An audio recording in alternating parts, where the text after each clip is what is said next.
ಹಿಂದಿನ ಕಾಲದಲ್ಲೆಲ್ಲ ಏನ್ ಮಾಡ್ತಿದ್ರೆ ಸೊಪ್ಪನ್ನ ತಂದ್ಬಿಟ್ಟು ಅದನ್ನೆಲ್ಲ ಕಡ್ದು ಒಂದ್ ಕಡೆ ಗದ್ದೆ ಮಾಡ್ಬೇಕಾದ್ರೆ ತುಣಿದು ಅದರಿಂದ ನಾವು ಭತ್ತನ ಬೆಳೆ ತೆಗಿತಿದ್ರು. ಇವತ್ತು ಆ ಒಂದು ಪದ್ಧತಿ ಮಾಡ್ತಲ್ಲ ರೈತರು ಇವತ್ತು.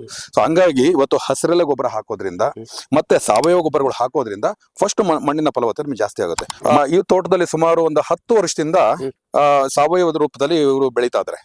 ಮೊದಲು ತೋಟ ನೋಡಿ, ಇಲ್ಲಿ ನೀವು ನೋಡ್ತಾ ಇರ್ಬೋದು, ಇಲ್ಲಿ ಸಣ್ಣ ಇದೆ, ಇಲ್ಲಿಂದ ಇಲ್ಲಿಗೆ ಸಣ್ಣ ಬಂದಿದೆ.